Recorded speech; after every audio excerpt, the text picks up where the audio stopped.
Lord, I believe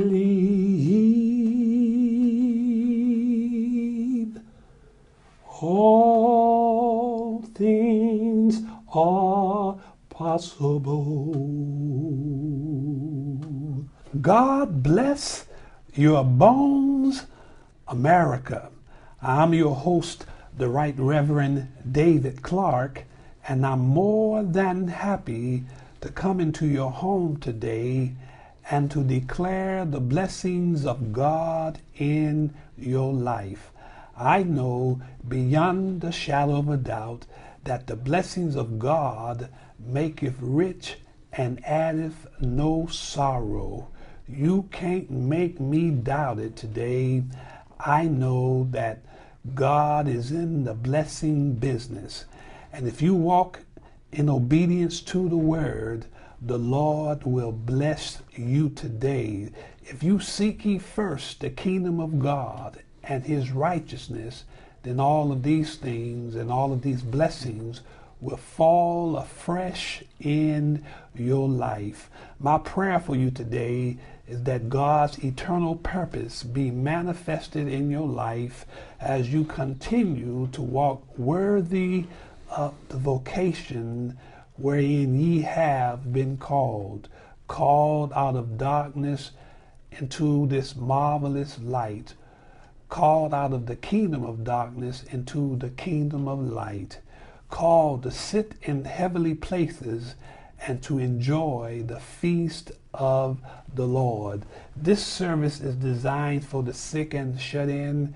It's designed for those who are outside of the ark of safety. So now is the time to call your neighbor, to call your friend, to call your mama, to call your daddy, and let them know that the Across the Pastor's Desk outreach is now on the air. Today, we're doing something special. We're doing something different. And I believe that you will enjoy the conversation with my guest today, Dr. Phil Paul Reeder of Duquesne University, the Dean of the Bair School of Natural and Environmental Science.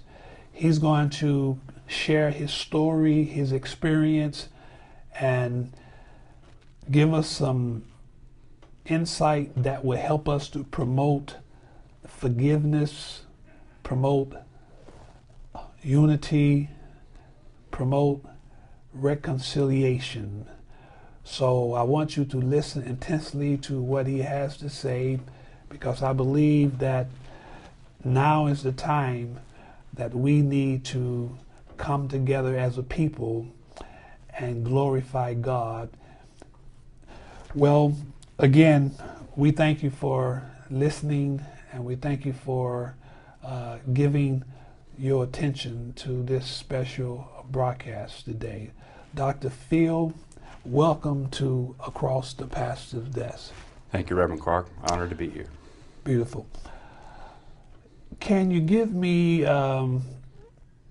how you got involved in the 70th anniversary celebration of the Jewish rebellion at the Nazi extermination camp? Well, I've been doing research actually in Israel since the late 1990s, and I'm part of a research group of historians and archaeologists and geophysicists and various types of scientists. My specialty is in mapping and drawing maps, and we have worked at various places around Israel, and then other projects related to Judaism and Jews as well. I work with a group that is administered through the University of Hartford in West Hartford, Connecticut, and we had the chance in 2009 for this research group to go to eastern Poland to the site of a former Nazi extermination camp called Sobibor. And Sobibor was a location along with Treblinka and Belzec that were part of what was called the Nazi Final Solution. And they were camps that were designed essentially to perfect the killing process and to kill Jews as part of the Holocaust. And we were invited to participate in this project as an archaeologist named Yoram Haimi, who's actually from Israel, and who actually had found out that his two uncles were murdered at Sobibor. Right. And that prompted him to start to do an investigation about Sobibor and to attempt to uncover some of the history of Sobibor. And actually, Reverend, I brought a film clip with me today. It's about 6 minutes long, and it does a really nice job of kind of setting up the story of Sobibor and some of the work that we did there as well, so we can have a look at that. Great, great, great, great. I believe that that would take us to more in-depth sight on what's happening. Great, let's have a look.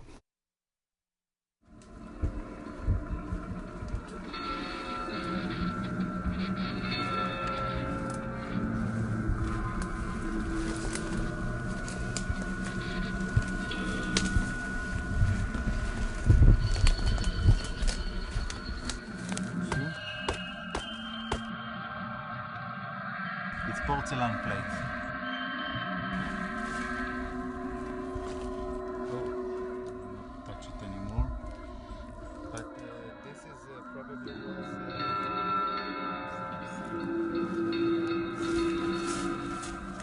I think this is the last barrack from camp number 4.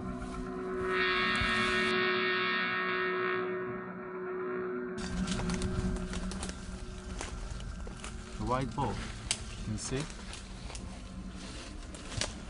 Now, you see there is a glasses here, and we think that maybe the German, after they destroy the camp, maybe they put all the garbage in this big hole here, and they buried everything to completely conceal all the evidence of the gas chamber. What were the Nazis hiding? The final solution: a top-secret death camp called Sobibor. Between 1942 to 43, a handful of Nazis and Ukrainians murdered 250,000 Jews. But on October 14, 1943, the inmates staged a daring revolt, killing 11 guards. Nearly 350 Jews escaped, but only 50 survived. Soon afterward, the Nazis hastily buried all trace of the camp. Today, a forest is all that remains. Now, a team of scientists from Poland, Israel, Canada, and the United States are determined to unearth the hidden Holocaust at Sobibor.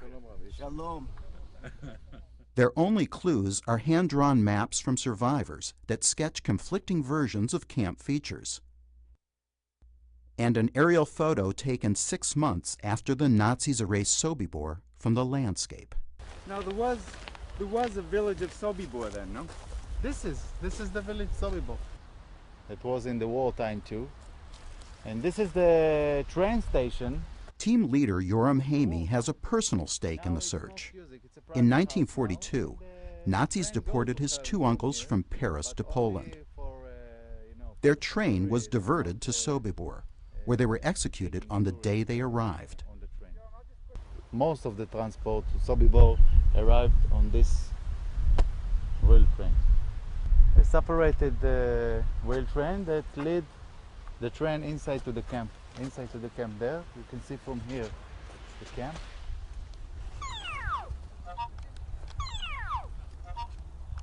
Now the search is underway to detect the horrific events the Nazis sought to conceal.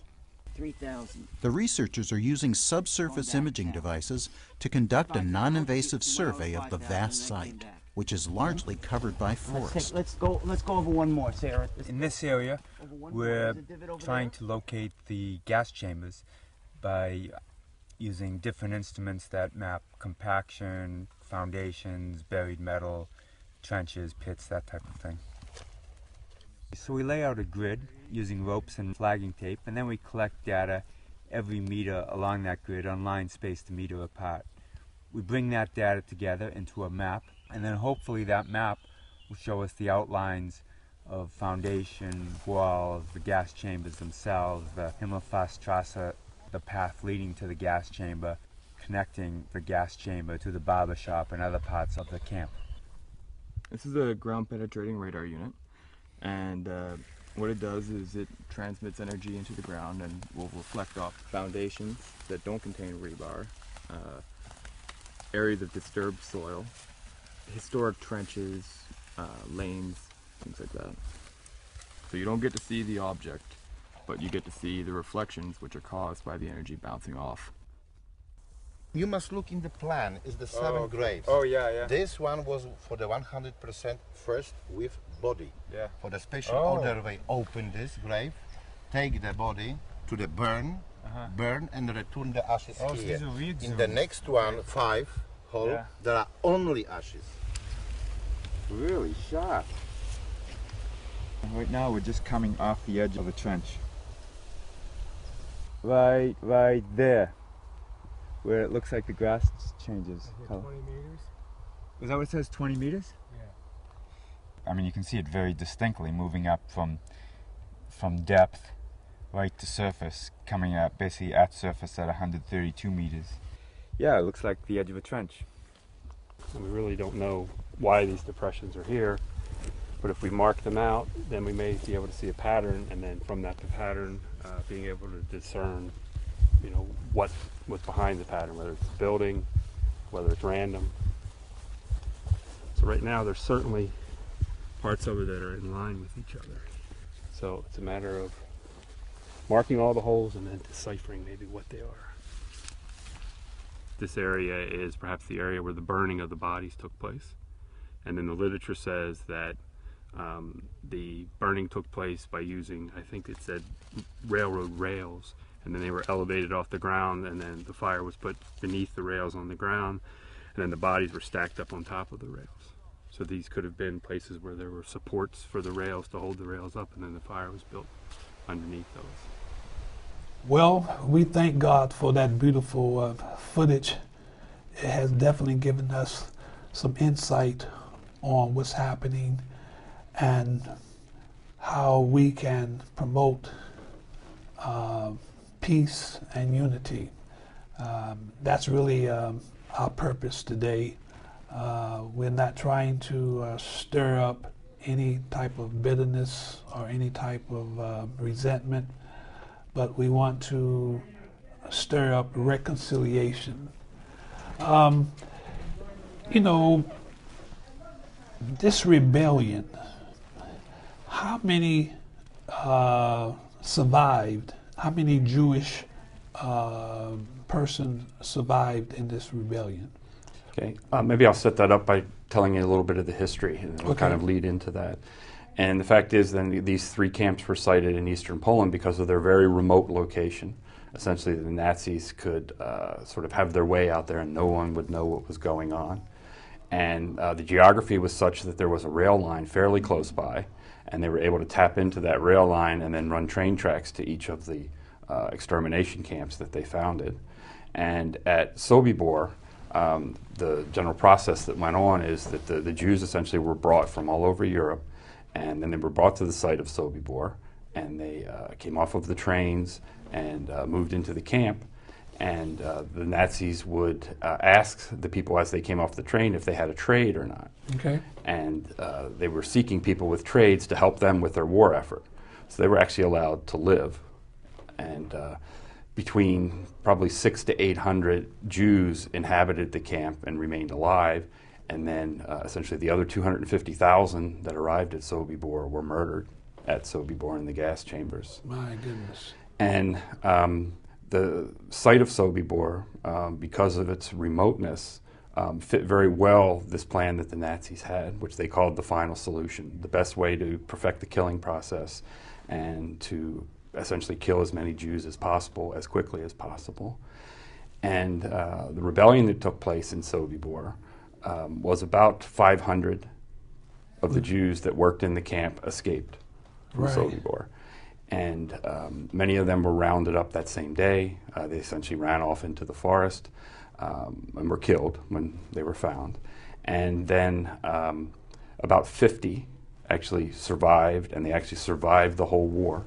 And in reality, there's actually several that are still alive today as well. Interesting, interesting. Now, I know that most of the time a rebellion has some type of organizer or a leader. Yes. Now, Nat Turner organized the slave rebellion. Mandela organized to overthrow South Africa. Yes. Geronimo organized the Indian Rebellion.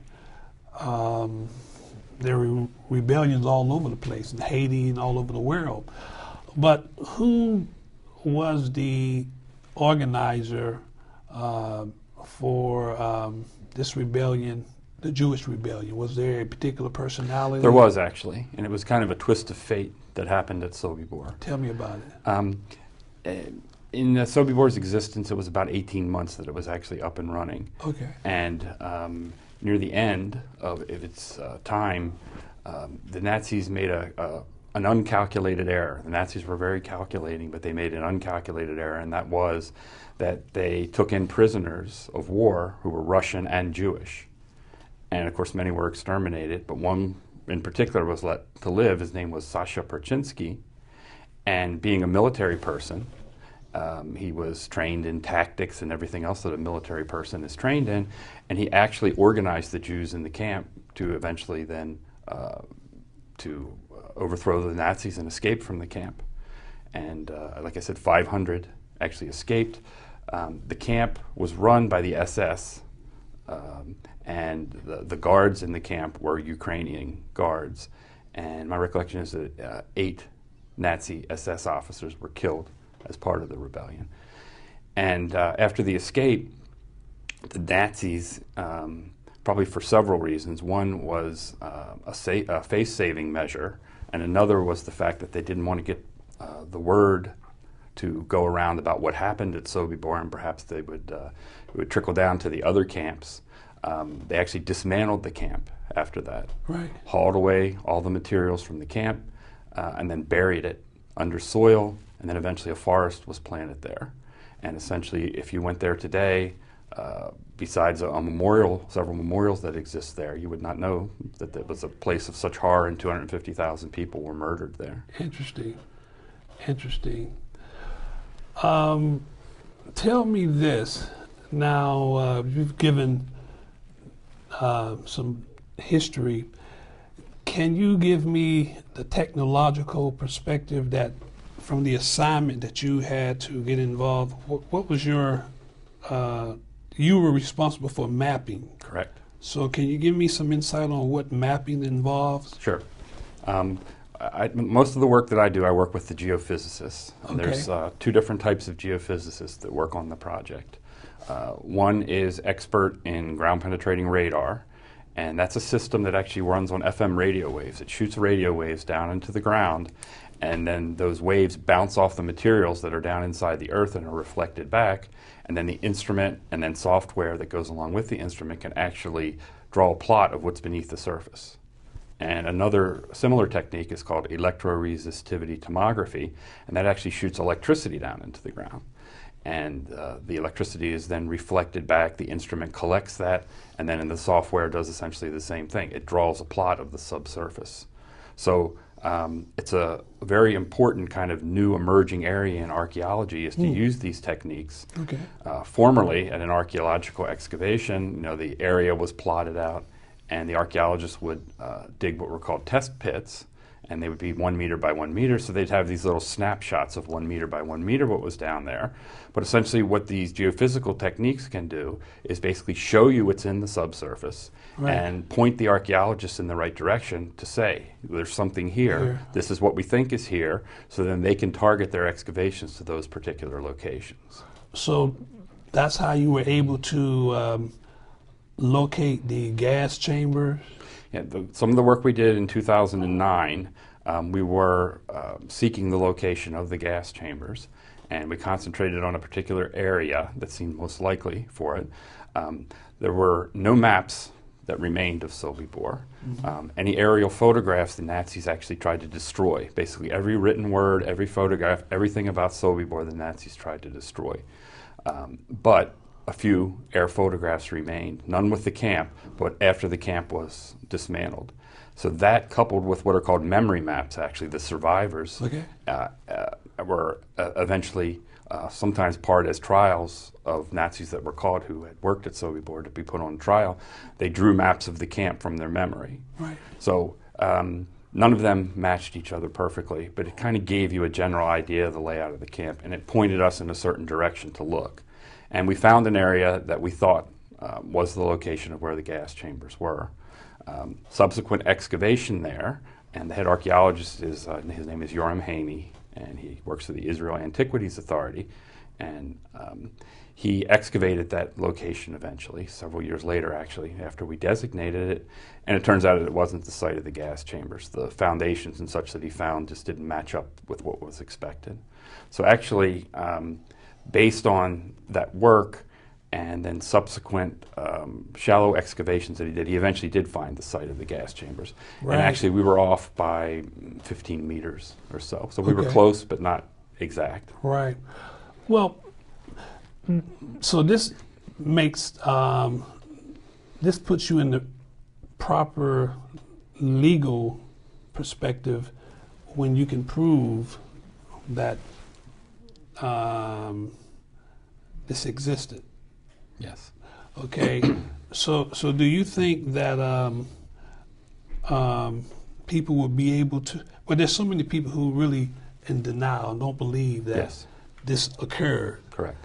So this approach, this mapping approach, is really a winning strategy that gives ammunition to you legally to show that it did exist and that you do have a case, that people can go back now and request for reparations because of their parents or were killed in this particular event.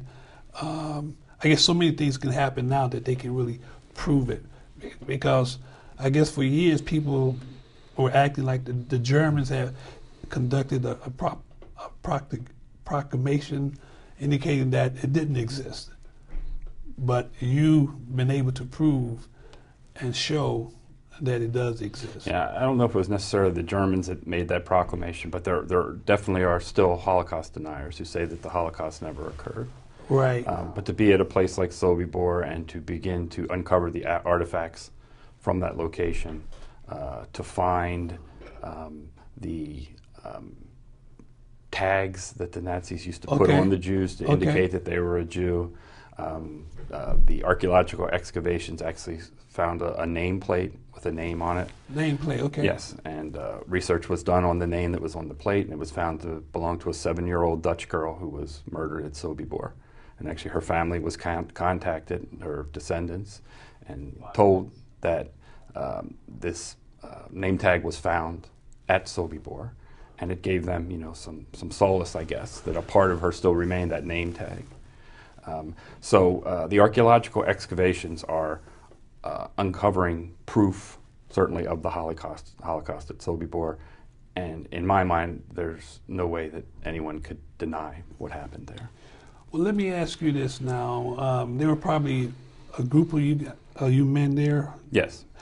When you were on that property, did you feel any different on that property than another property? Yeah, I've done research all around the world of this type, in the Middle East, in Israel, and in Spain, and in Poland with this particular group that I worked with at the Sobibor site, as well as in Central America and Southeast Asia and other places as well. And I love doing research, and I have a great deal of excitement about doing the research. I really enjoy it. And I enjoyed this research as well, but you had sort of a solemn feeling the whole time you were there. And it wasn't that you were sad, it was just you kind of deep in your soul knew what happened there. Right. And the fact that 250,000 people were murdered at that site. But yet here you stand today and you're in this pastoral forest, essentially. And unless you dug up the earth and found the artifacts, you wouldn't really know what actually happened there. So it was a solemn place, but it also gave me a feeling of accomplishment, and it was very rewarding because we're uncovering history that the Nazis tried to hide. And in terms of providing information to increase the base of knowledge about the Holocaust, about Sobibor in particular. And the story of Sobibor needs to be told and uncovered. The short film clip that we watched at the beginning is actually part of a much longer movie called Deadly Deception at Sobibor, which is actually in production right now.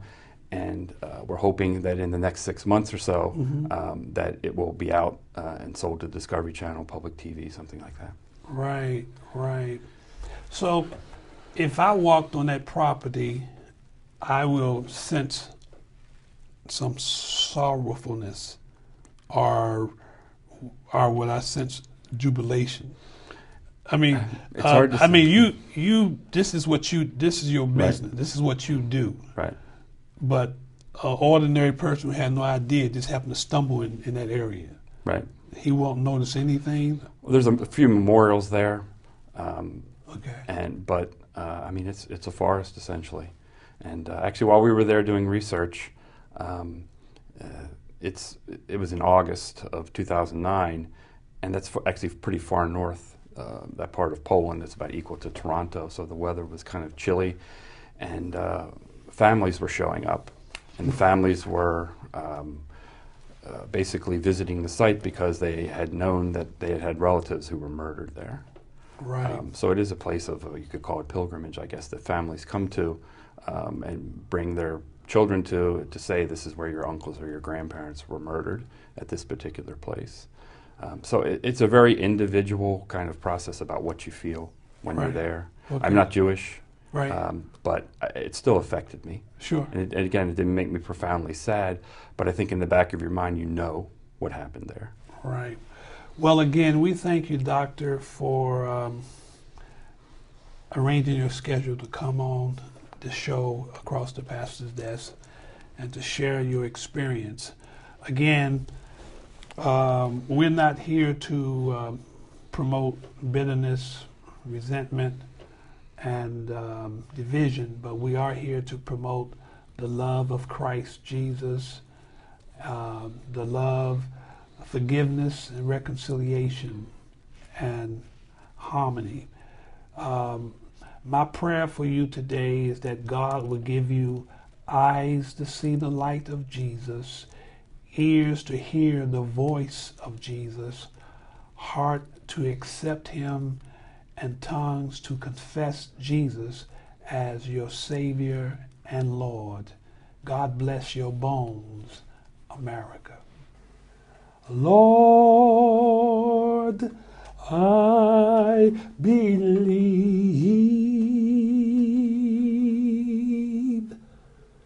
all things are possible.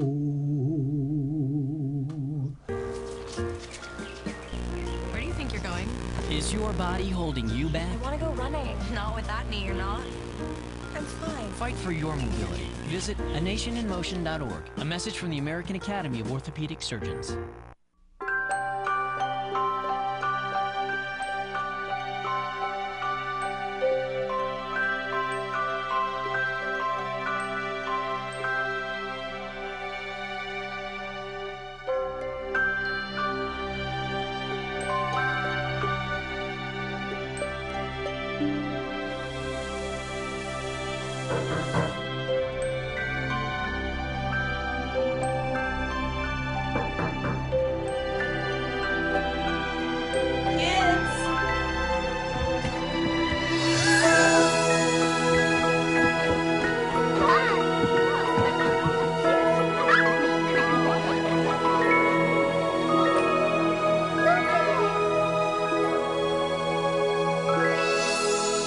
Thanks to your generosity, Marines have delivered Christmas to children in need since 1947.